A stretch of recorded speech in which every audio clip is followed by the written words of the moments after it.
Galactic law gave an alien widow 3 days to marry. She begged a human. "Marry me, I'll warm your bed." The coolant pipe burst again. Steam hissed from the ceiling like a dying beast, hot enough to sting skin and thick enough to blur Finn's vision. He cursed under his breath and jammed his wrench into the pressure cap, torquing until his wrist protested. Another day, another patch job, another promise from station management that he'd never see paid. The tiny maintenance bay shuddered as a tram rumbled overhead. A fine rain of rust flakes fell from the ductwork and settled onto his shoulders like ash. He shook them off without looking up. No one came this deep into EOS 9's underbelly unless something was broken, or someone was desperate. His hand slipped. Hot spray hit his forearm. He yanked it back with a grunt, watching a red welt rise. "Perfect," he muttered, grabbing the cleaner spray. It sputtered, nearly empty, like everything else on this forgotten moon, orbiting nothing that mattered. He sat back on his heels, wiping sweat from his brow.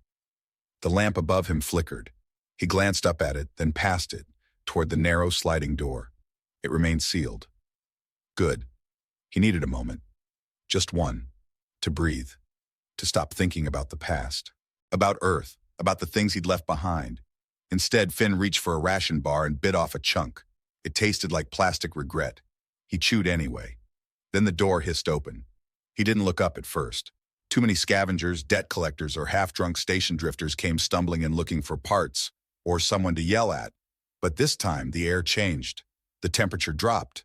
Not cold exactly, but charged, sharp, like a sudden storm on the horizon. Finn stood slowly, his wrench still in hand. She stepped through the doorway like a queen into a war zone. Her skin was the color of new moss, smooth and glowing faintly beneath the flickering lights. Long snow-white hair spilled over her shoulders in a single pristine braid. She wore high-shouldered armor that looked ceremonial, but moved like it was ready for combat. Every step she took echoed against the metal floor, too precise for this place, too clean. He stared. She didn't blink. "Are you Finn Rilo, human mechanic of EOS 9, she asked. Her voice was low, melodic, and under it, tightly wound steel. "Yeah," he said slowly. "I'm Finn. Who's asking?" "I am Nysera Valquin, of the Valquin bloodline, House 8, Veridon Starclade. I seek a husband. You are eligible." He blinked once. The silence stretched. "Come again?" She stepped forward. "Marriage," she said simply, her voice echoing lightly in the room. "I have 71 hours remaining.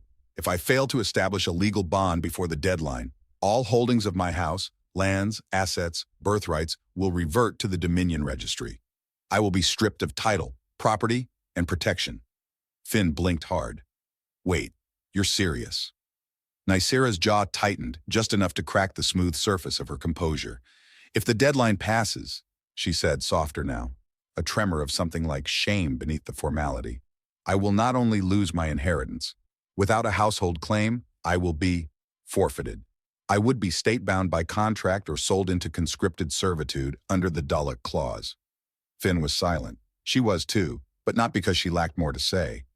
Because saying it had already cost her more than she wanted to show. "I have reviewed 72 profiles," she continued finally. "Yours is least likely to draw political challenge. You have no allegiances, no family ties, no debts I cannot erase." Finn folded his arms. "Wow, real romantic." "I am not seeking romance. I am seeking a contract." She stepped closer. Her posture was perfect, but her hands were clenched just enough to make the gauntlets creak. "I offer you legal protection, diplomatic exemption from local laws, and full access to House Valquin credits, shelter, status.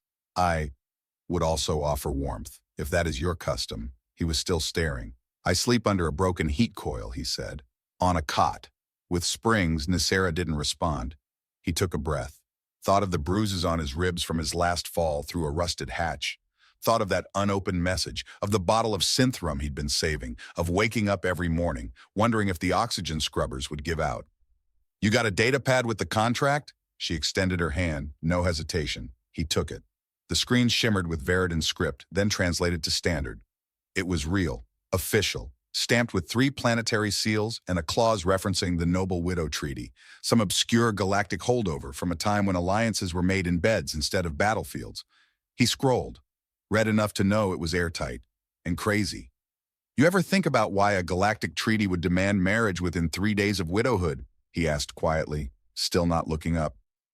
Kind of sounds like control dressed up as custom. Nisera's silence wasn't empty. It was heavy, weighted with a lifetime of knowing exactly what she was doing and how little choice she had. Finn sighed, put the wrench down, looked her in the eye. Why me? Nisera looked at him for the first time, not past him, not through him, at him. I chose you, she said, her voice quieter now, because you are alone, like me. For a long moment, the only sound was the faint wheeze of the cooling fan. He could have said no, should have. Nothing about this was sane, but he hadn't been chosen in years. Not for anything that mattered. Finn pressed his thumb to the screen. The contract glowed green. The 6th chimed flatly from the wall. Marriage confirmed. Union logged and filed. Congratulations, Nisera let out a breath, almost inaudible. Her shoulders dropped a centimeter. That's it, he said, for now? I don't even get a kiss? Nisera arched one perfect brow. Do you require one? No, he muttered, rubbing the back of his neck. Just checking. She turned to leave, then paused. Prepare your living space. I will return at cycle's end with my belongings. You mean my storage closet? Nisera tilted her head. We will make it sufficient. Then she was gone. The door hissed shut behind her, sealing him into the quiet again. Finn looked around the room, his cot, his broken heater, his pile of salvaged tools, and realized something strange. It already felt less empty, and far more dangerous. Finn barely slept. Not that sleep came easy on most nights in a rusted pod with a failing gravity plate and a thermal coil that rattled like loose screws in a tin box. But this night, sleep had company. The datapad still rested on his chest, glowing faintly with the contract seal, mocking him with every pulse. He lay on his cot, boots still on, staring at the curved ceiling. Each breath felt too loud. Each shift of metal from outside, a reminder that his world had shifted without asking his permission. He was married, legally, permanently, at least by Dominion standards, to a woman who looked like carved emerald and spoke like she was carved from steel. A woman who hadn't blinked before offering him her hand and a home in the same breath. Who had said plainly that if this plan failed, she would be property. That word stuck with him more than the rest. He rubbed his eyes. His muscles ached from crouching all day. The coolant burn on his forearm throbbed where he'd forgotten to treat it. His heater kicked on and off in erratic bursts. He didn't have spare blankets. Not that it mattered. She'd said she was moving in, said it like a soldier reclaiming territory. He rolled to his side, staring at the packed shelves that made up half his living space. Power cells, spare fuses, a broken radio from Sector 12. He could survive with what he had. Had been barely. But this wasn't survival anymore. It was accommodation, partnership, whatever that meant now. When the door chime buzzed precisely at the start of station cycle, Finn sat up too fast, smacked his knee against a crate, and bit back a curse. He limped toward the control pad and hesitated before opening the door. Nisera Valquin stood exactly as she had the day before, poised, composed, unreadable, but now flanked by 2 grav sleds bearing crates marked in a swirling noble dialect he couldn't read. Her armor was gone, replaced with a deep gray cloak that clung to her tall frame, the kind diplomats wore to funerals or declarations of war. Good morning, she said, without looking tired at all. May I enter? He stepped aside. Yeah, come in. I guess this is your place too now. She glided past him like she didn't hear the edge in his voice, but her eyes flicked to the low ceiling, the exposed wiring, the single cot against the wall.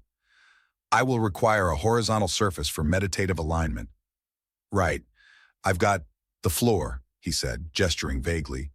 It's mostly level. She said nothing, but her mouth pressed slightly tighter. He watched her take inventory of the space. She opened a crate with a touch, revealing folded fabric and slim metal cylinders shaped like candles, but humming with stored energy. No offense, he said, leaning against the bulkhead, but I figured you'd be used to better accommodations. You know, thrones, velvet, guards with laser halberds. I have slept on stone before, she replied. At least here the air is warm. He raised a brow. That's not warm. That's broken insulation. I haven't been able to regulate the thermal loop in weeks. She crossed to the console, studied the readouts for all of 3 seconds, and keyed in a sequence so fluidly it made Finn blink. A low hum filled the pod as the heater surged to life. Even the flickering light steadied. You rerouted the main draw from the bypass circuit, he said, impressed despite himself. I grew up on a ship, she said simply. Repairs were not beneath me. He nodded, filing that away. That tiny sliver of shared reality, knowing how to keep failing tech running, landed deeper than it should have. She moved to one of the grav sleds and pulled free a sealed nutrient pack. Green, gelatinous, and slightly glowing, she tore a corner and drank like it was routine. Finn opened his own cabinet, grabbed a dented can of synth protein, and popped the tab. He took a bite, chewed. So, he said, how exactly does this work now? This arrangement will require coordination, she said, sipping again. We will need to align schedules for the upcoming audit. Questions will be asked. About us? Yes. Finn scratched his head. And what are we supposed to say? That we fell madly in love over a clogged coolant pipe? She looked at him. Not coldly, but long enough for his grin to fade. You are not required to pretend to love me, she said, only to convince others that I matter to you. Something about the way she said it, like it cost her, made him set his food down. I'm not good at pretending, he said quietly. Nasira turned to a crate and lifted out a set of rolled bedding, silver-threaded and marked with her house seal. Then don't pretend, she said without looking up. Just be convincing. They worked in silence after that, her unpacking, him shifting tools out of the way. Every movement made the small space feel smaller. Twice they bumped shoulders. She didn't flinch, but she didn't meet his eyes either. When she unrolled her sleeping mat beside his cot, Finn hesitated. That's pretty close. Spatial constraints, she replied. He nodded slowly. Right. She sat, cross-legged, facing the door. Her hands rested on her knees. Her breathing slowed. Her back straightened. Meditation, she'd called it. Finn didn't sit. He moved to his console, checked the water recycler stats, pretended to read the latest system diagnostics. But he kept looking over. At her posture, at the little strand of hair that had slipped from her braid, at the way her jaw remained tight, even in stillness. She wasn't relaxed. She was bracing. When he finally lay down on his cot and let his eyes drift shut, he said one thing, before the hum of the heater lulled him halfway toward sleep. You don't have to convince me. There was no answer. But the silence that followed wasn't cold. It was listening. And for now, that was enough. The warmth was the first thing Finn noticed when he woke. Dry even, and steady, so unlike the usual wheeze of recycled heat that belched in fits from the dying coil behind the wall. For a long, still moment, he simply lay there, listening. No alarms, no leaking pipes, just silence, humming and whole. He turned his head. Nasira was already up, seated cross-legged on the floor with her back to him. She was perfectly still, hands resting gently on her knees, spine aligned with quiet discipline. Her white braid cascaded down one shoulder like poured ice. She didn't move, not even as he sat up and groaned softly from the stiffness in his back. Finn rubbed his eyes, then his neck. The cot springs had bitten into his shoulder all night. His throat was dry. The little pod hadn't felt this warm in weeks, maybe months. He glanced toward her again. She must have rebalanced the circuits while he slept, fixed something without being asked, without even mentioning it. He stood slowly, grabbing a can of water from the shelf. It hissed open with a click. As he drank, he watched the steam from her breath barely waver in the heated air. Not even a flicker. You grind your teeth when you sleep, Nasira said calmly without turning. Finn blinked. Yeah? Well, you breathe like a meditation drone. A pause. Not quite a smile, but something softened around her mouth. He popped a ration bar from its foil and chewed while checking the system console. The heater coil was running at 78% efficiency, miraculous considering it hadn't passed 50% in years. The cabin temperature was stable, power draw within tolerances, no blinking warnings, no critical malfunctions. Thanks for fixing the heat, he said after a moment. It wasn't functioning at optimum, she replied. Still, thanks. Another pause, comfortable this time. Nasira stood fluidly, her cloak shifting as she moved toward the screen. She keyed in a sequence and projected a file. A notification arrived while you slept, she said. Preliminary verification has begun. Finn took another bite of the bar. That's fast. 2 cycles, then we meet the liaison. He glanced at the file. Dominion seal. Red priority. It didn't just look official, it looked final. There's suspicion, she said. Frontier marriages are often fraudulent. Our timing raises flags. Finn grunted. What gave us away? The luxury pod, the gourmet meals? They will interrogate our bond, she continued, unbothered. Biometric markers, eye tracking, neural stress indicators. They won't only listen, they'll observe every word, every pause, every breath. He ran a hand through his hair. Let me guess. Fail the test, you lose everything. And you, she said, become disposable. Deportation, detention, or reassignment. He stared at the message for a moment longer, then closed the file. So what now, he asked. We rehearse? There's a scan chamber below subdeck 3. Minimal traffic, biometric calibration, and behavioral syncing can be simulated. Finn raised a brow. You mean fake a marriage in a storage closet? Nisera's gaze didn't flicker. I mean, learn to occupy space together without tension. Learn each other's patterns. You mean learn to stand close? Yes. He grabbed his jacket and followed her into the corridor. It was still early. Most of the station remained in sleep cycle. Pipes hissed softly above. A faint tang of ozone clung to the walls. Somewhere down the hall, a generator coughed and whined before dying into silence. They walked side by side, not speaking, not needing to, something about the quiet fit. The lift squealed as it descended. Dust floated through the shaft, catching on the weak station lights. Finn glanced sideways at her. Nisera's face was calm, composed, but her hands were rigid at her sides. When they reached the chamber, she keyed in her code. The doors parted. It was bare inside. Padded floor, thin lights. Biometric sensors arranged in arcs along the ceiling. It smelled faintly of old copper and static. She stepped in first. This chamber was used for diplomatic simulations, she said. Training envoys, conflict de-escalation. Fitting, Finn murmured. This is starting to feel like a hostage negotiation. Nisera faced him. We begin. He blinked. Just like that? Yes. She took a step forward. So did he. She raised a hand, slowly, deliberately, and laid it against his chest. His heart reacted before his brain did, leaping in his chest with enough force he knew she felt it. Nisera's eyes remained on his. She didn't flinch, but her fingers, so sure a moment ago, tensed slightly where they touched him. You're nervous, she said. You're not? No. He tilted his head. Liar. A flicker passed through her eyes. Not anger, not resistance, something closer to guilt. Breathe, she said quietly. He did. Deep, slow. The sensors around them pulsed faintly, registering the shift. She stepped even closer. Her scent was faint, not perfumed, clean, like ozone after rain, sharp and quiet.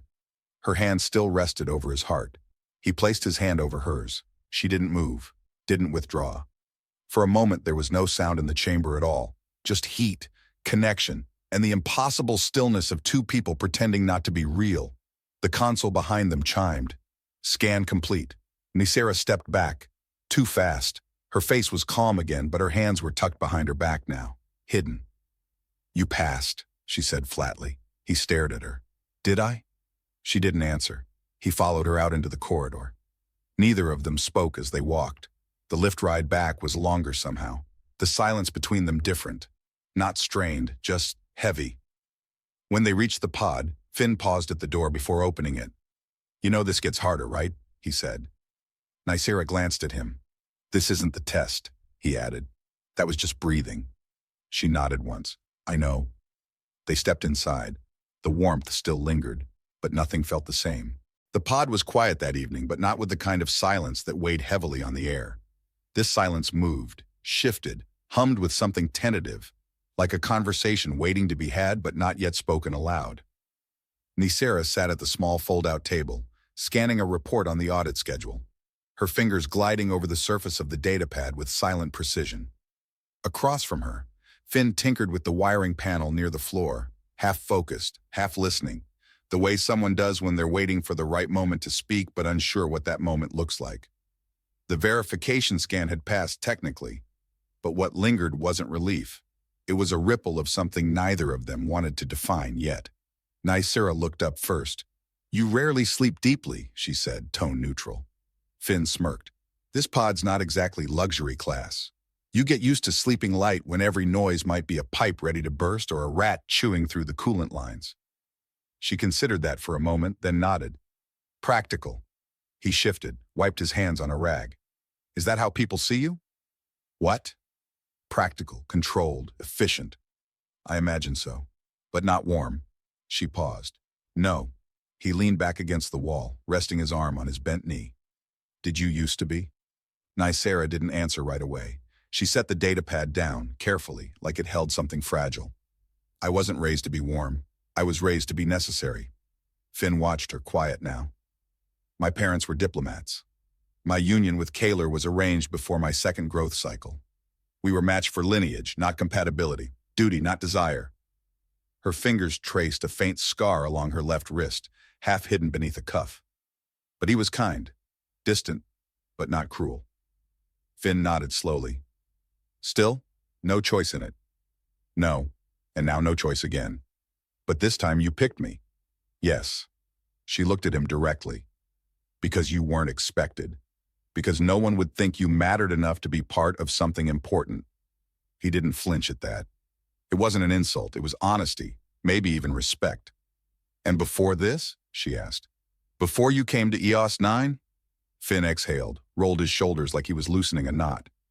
I grew up in the mid-belts. Worked construction when I was 15, orbital repairs, welding mostly. I used to think it'd lead somewhere. Certification, maybe a real license. Didn't happen. Then I hopped systems, kept fixing things, never stayed long. Got tired of being someone temporary. Nicera's gaze didn't waver. I came here because this station didn't ask questions. Didn't care who I'd been, only what I could fix. And do you want to leave? He laughed, dry and soft. Leave for where? There's nothing out there waiting for me. I'm not part of anyone's plan. She looked at him, as though she were memorizing him. Then perhaps we are not so different. There was a quiet between them, and this one wasn't empty. It was full, shared. Nicera stood and moved toward the tiny cooking unit. She retrieved 2 nutrient packs, hers, glowing green as always, his, the usual dull gray. She handed one to him without a word, sat back down and waited. He took a bite, chewed, then paused. This is better than the last batch. I recalibrated the heating element, she said. Your rations were scalding the protein core. It compromised the taste. You messed with my food. I optimized your food.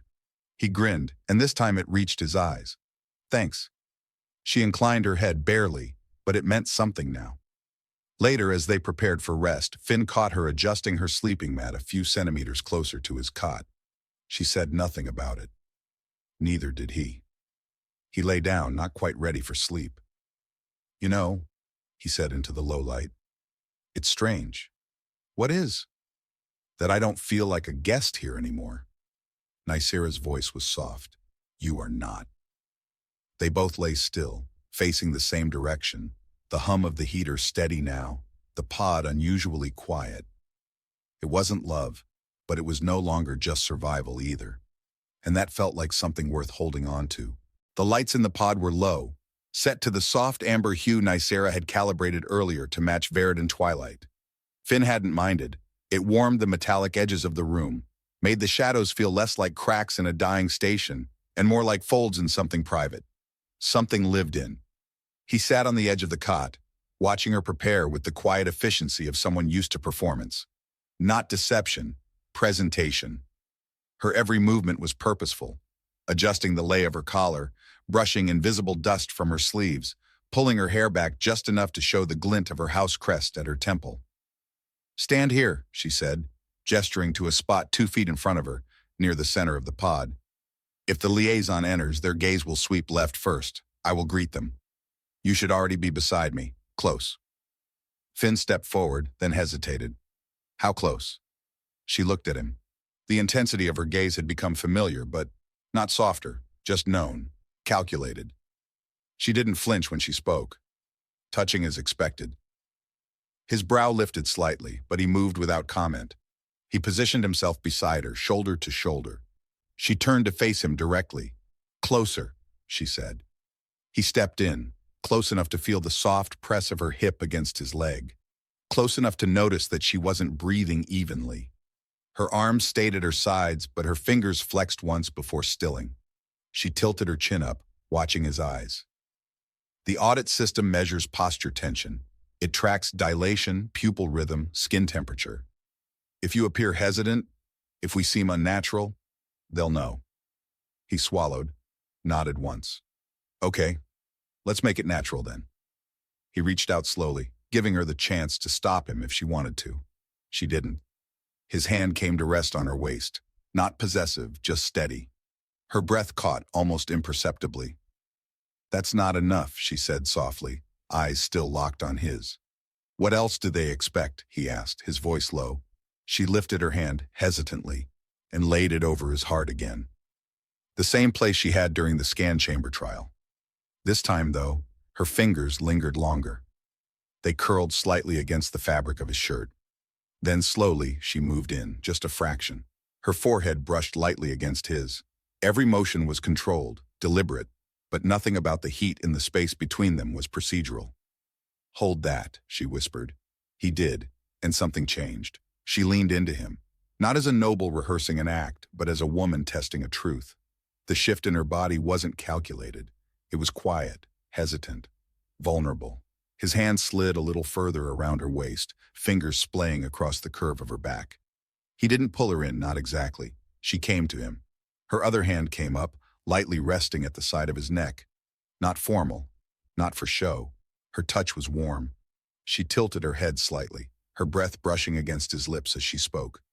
"When they arrive," she said, "we'll need to stay like this, settled, familiar, intimate, but not performative." "Right," he said. "Not too much, just real." "Yes." He let his forehead lean against hers. Their breath mingled. The air in the pod thickened. The only sound was the steady pulse of the heater behind them and the soft, electric silence of anticipation. Then, his hand moved.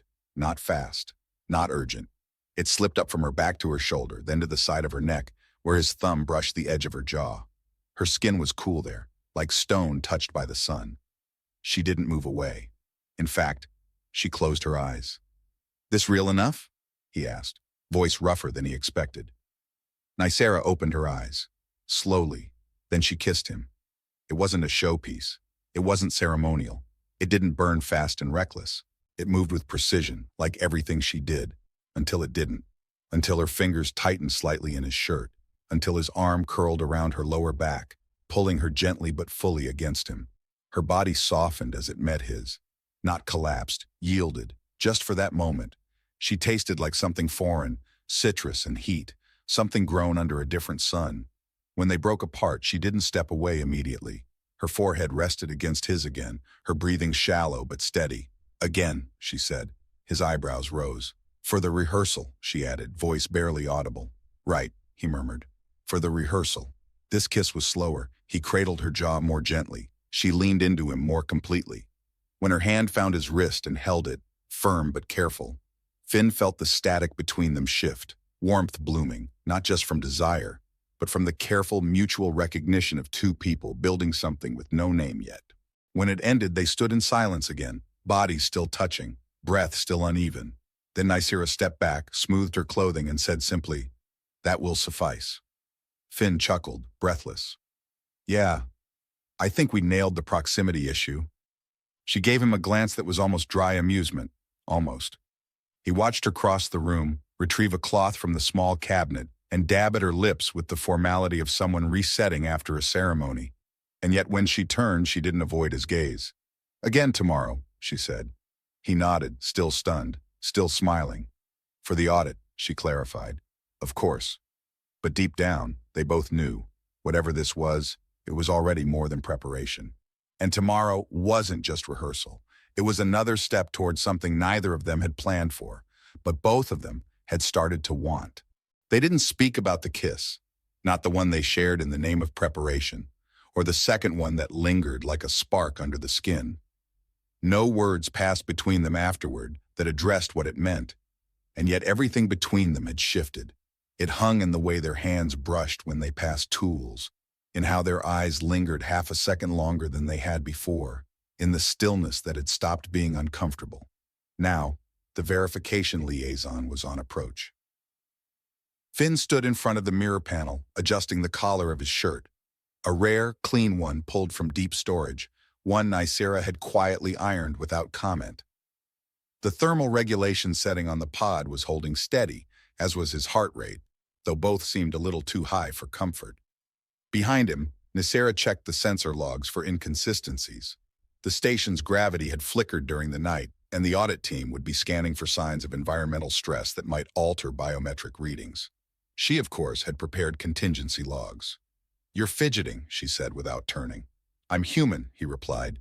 "It's what we do when we're about to get grilled by bureaucrats. You should appear calm, at ease. I'll work on it." She finally turned to him. "Approach me." Finn did. It was easier now. Being close to her didn't feel like a breach of boundaries. It felt like gravity. She took his hand, not mechanically, not for demonstration, but to test it, to rehearse without calling it that. Her fingers slid between his, palm to palm. His skin was warm. Hers always felt just a few degrees cooler, smooth and unyielding at first, until it softened. "You'll greet them," she said quietly, "as my bonded partner, confidently, casually. Smile, but not excessively. They'll be looking for imbalance." "I don't smile excessively." "You do when you're nervous." Finn grinned on instinct. "Like that?" "Less." Her other hand came to rest at the side of his face. He didn't move. Her thumb brushed along his jaw, and it wasn't about posturing anymore. She was grounding him, steadying him, not because they were being watched, but because she wanted him to feel safe in his own body. Her gaze moved over his face, lingering. "You're ready." "Are you?" Nisera hesitated, just long enough for him to notice. Then she nodded. A chime sounded. They both looked toward the door. "They're early," Finn said. "No," she replied. "They're exact." Finn inhaled slowly, letting it fill his chest, then released it with care. He stepped back half a pace and let Nisera lead. Her presence shifted as she moved, still poised, still proud, but somehow softer at the edges. As if the act of stepping into this together changed the shape of her stance. The door hissed open. Two figures entered. One was humanoid, lean and immaculately dressed in a brushed gray dominion coat. His skin shimmered faintly, modified with subdermal tracers. The other was shorter, masked, a biosensory technician. Their gaze was unreadable, filtered through a lens designed to pick up micro-changes in temperature, voice frequency, stress responses. "Finn Raylo, Nisera Valquin," the liaison said. "I'm Auditor Vex Sarlin. We're here to conduct the formal review of your union." "Of course," Nisera said, stepping forward. "Please, come in."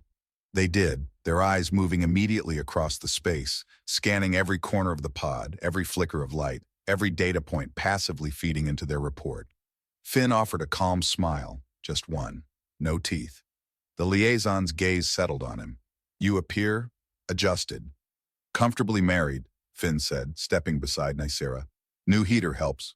The auditor didn't smile. "You'll both stand here." Nisera moved beside Finn, aligning herself with him. Her hand found his again, this time without instruction. The questions began. What food does she prefer? How do you spend your rest cycles? What tone does he use when he's tired? What makes her laugh? Finn answered, sometimes with words, sometimes with a glance at her that said more than data ever could. She spoke with clarity, with familiarity, her voice dipping only once, on a question about scent. "He smells like ion oil and citrus soap," she said, her lips barely curving. "And heat." The liaison recorded everything, but his expression never changed. Then came the last part. "Physical confirmation, please stand chest to chest, embrace." Naturally. Finn stepped forward first this time. Nisera followed. He wrapped his arms around her without hesitation, pulling her into his chest. Her arm slid around his waist. Her cheek came to rest just beneath his collarbone. They stayed like that, breathing together. He felt her exhale, not a performance, not timing, just a release. And he pressed a kiss into her temple, not for the audit, not for the points. For her. The auditor nodded once. "We have what we need." The team withdrew as efficiently as they arrived, without fanfare, without confirmation. The door hissed shut. Finn didn't step away. Neither did she. Eventually, she looked up at him, her eyes unreadable, but softer now, less guarded. "That was convincing," she said. He ran his thumb along the curve of her jaw again. "I wasn't trying to convince anyone," he said. "Just choosing you." She didn't respond right away, but she didn't let go. And for the first time since they signed that contract, the silence wasn't heavy with what was unspoken. It was filled with everything they finally understood. The audit results arrived 2 days later, sealed under the Dominion's high-priority encryption. The message came not with ceremony or confrontation, but as a soft blink on the pod's wall terminal, small, unassuming, The kind of alert you might ignore if you didn't know what was writing on it. Nicera was the one who opened it. She read in silence. Her shoulders didn't tense. Her breath didn't hitch. But Finn saw the moment the words reached her, how her gaze paused, sharpened, and then gently unfurled. "It's done," she said. He straightened from where he'd been kneeling beside the heater, mid-repair. "Done. Meaning?" "The audit is passed, verified. Full status restoration confirmed." She looked at him. "The marriage is legally recognized. My estate is protected. And you?" Her voice didn't change, but something behind her eyes did. "I am no longer under threat of forfeiture." Finn leaned back, arms resting across his knees, and let the words settle. So that was it. No arrest, no deportation, no scanners digging through their every breath, no questions designed to unmake what they had carefully, awkwardly built. The Dominion had seen enough. They were free. But the strange thing, what surprised him most, was that he didn't feel relieved in the way he'd expected. There was no great exhale, no triumphant punch of adrenaline, just a quiet warmth, something steadier, something that felt like belonging. Nicera stepped closer. The datapad dimmed behind her. "You're quiet," she said. He looked up at her, offering the smallest smile. "Just thinking." "About what?" "That it feels different now. Not finished, just real." She tilted her head, folding her arms loosely across her chest. "You expected something dramatic?" "Maybe." He stood, brushing his hands on his pants. Fireworks. A booming voice declaring, "You may now remain married." Something ridiculous. She smiled. A real one this time. Subtle but unmistakable. "There's no ceremony for survival. Doesn't mean we can't make one." Her brow lifted. "Are you proposing a ritual?" "I'm proposing we finally eat something that doesn't glow," he said. "I've got one last Earth meal bar. It's probably stale, but I figured a legally binding union deserves a slightly expired celebration." Nicera nodded solemnly. "Very well, a bonding feast." He pulled the wrapper from a storage crate like it was treasure, then split it in half, and offered her the first bite. She sniffed it once, delicately, then took it between her fingers and nibbled. Her eyes widened slightly. "This is sweet," she said, surprised. "Chocolate, artificial, but close enough." She nodded, chewing thoughtfully. "I approve." They ate in silence, but not the kind that filled voids. It was companionable, layered with everything that didn't need saying, yet. When they finished, Finn leaned against the edge of the cot. Nicera stood a few feet away, gazing through the narrow viewport. EOS 9 drifted silently above a cracked moon, lit by a sliver of its dying sun. Neon satellites flickered like distant lighthouses against the dark. "You're free now," he said. "You could leave. Go wherever you want." She didn't turn. "Yes." "Are you going to?" She looked back at him, eyes unreadable for a beat. Then she stepped forward, slow, measured, but there was no hesitation. "No," she said. "This is my place now. My name is safe, but here, I am seen." Finn smiled, a little crooked. "That heater's not going to fix itself." "I could recalibrate it again," she said, tone perfectly even. "Or," he said, reaching for her hand, "we let it stay a little too warm." She didn't pull away. Her fingers curled into his, fitting easily now. No rehearsal, no scan, no performance, just closeness, chosen. The silence returned, deep and easy. They stood like that as the pod lights dimmed to evening levels, the heater humming in its usual imperfect rhythm, and the stars beyond the viewport blinked steadily, quiet witnesses to a marriage that had started as strategy and ended in something far simpler and far more rare. Belonging. When Finn leaned down to kiss her again, there were no questions left between them, no tests, no laws, no distance, only need and permission. Nicera met his mouth with her own, no hesitation, no calculation. Her hands, once so disciplined, now slid up his chest, mapping the planes of him with reverence, as if memorizing the man she had chosen. The kiss deepened, unhurried but searing, their breaths twining between them, stoking something that had waited too long to be touched. Finn's hands found her hips, holding her like she might vanish if he loosened his grip. But she didn't shy away. She stepped into him, into all of him, with the surety of someone claiming her place. And then, without a word, Nicera pushed him gently back toward the cot. He let her guide him, heart hammering in his chest, every nerve ending awake, raw, aching for her. His legs hit the edge of the mattress, and he sat down heavily, looking up at her. This fierce, luminous woman who had crossed galaxies of duty and grief to stand here now, reaching for him not out of necessity, but out of want. Nicera straddled him in one fluid motion, her knees bracketing his thighs, her body sinking into his with slow, deliberate weight. Her hands cupped his face, steady and possessive. Her breath was shallow, but her gaze never faltered. She looked at him like he was something rare, something precious, something earned. Finn's hand slid instinctively up her thighs, feeling the smooth, unbroken strength of her under the thin fabric of her clothes. She shivered under his touch, not from fear, but from pleasure, from anticipation. Her pupils were blown wide now, silver nearly swallowed by black, her expression torn open in a way he knew she would never show anyone else. He gripped her hips harder, grounding himself in the reality of her weight, her heat, her nearness. Nicera rolled her hips against him slowly, drawing a low involuntary groan from his throat. She pressed herself closer, the friction deliberate, electric. Finn gasped softly at the sensation, his head falling back for a heartbeat. He had never felt anything like this. Not just the heat, not just the hunger, but the way she owned the moment, the way she moved against him with a kind of slow, devastating grace that shattered whatever walls he still had left. Nicera leaned down, her lips brushing his ear, her voice nothing but a trembling whisper. "Let me." It wasn't a request. It was a vow. He surrendered to her without reservation, hands sliding up her back, tracing the elegant line of her spine beneath her clothes. His mouth found the base of her neck, tasting the faint salt of her skin, the living proof of her body against his. She tilted her head back, offering more, a quiet gasp escaping her lips as he kissed a trail along the delicate network of glowing veins at her throat.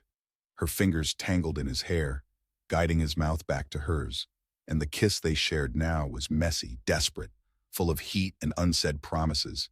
Nicera shifted against him, finding a rhythm that made Finn's hands tighten, made his breath shudder from his lungs. She ground down against him slowly, letting herself feel it all.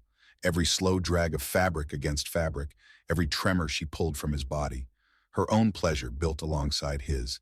He could feel it in the way she clutched at him, in the soft, helpless sounds that broke from her lips, sounds she tried and failed to swallow. Finn's heart raced, but he didn't rush her. He matched her pace, meeting every roll of her hips with a slow thrust of his own, savoring the exquisite, unbearable closeness. Nicera's head dropped to his shoulder, her breathing ragged now. He wrapped his arms around her, cradling her to him as if sheltering something sacred. She moaned low in her throat as she moved, small, raw sounds that spilled against his skin, each one driving him harder into the aching, molten place where want blurred into something deeper. She had never been like this with anyone. He knew it. He felt it. In the way she clung to him, not for show, but because she wanted him, chose him. The cot beneath them creaked, but neither cared. Finn cupped her jaw again, bringing her face up to his, needing to see her as she broke against him. Her eyes fluttered open. Silver fire met earthy brown, and in that moment, breathless, clinging to each other in the dim glow of the pod, there was nothing else. No station, no galaxy, no past, no future. Only the fierce, irrevocable truth of what they had made between them, the claiming of something that had always been meant to be. Nicera's body tightened, her movements stuttering, and a low, shuddering cry broke from her as she collapsed against him, trembling. Finn followed her over the edge, buried in her, every muscle tensing as the world around them melted into white heat.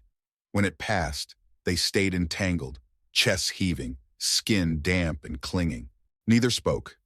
There was no need. Finn smoothed her hair back from her forehead with a hand that shook slightly, not from nerves now, but from the aftershock of feeling too much.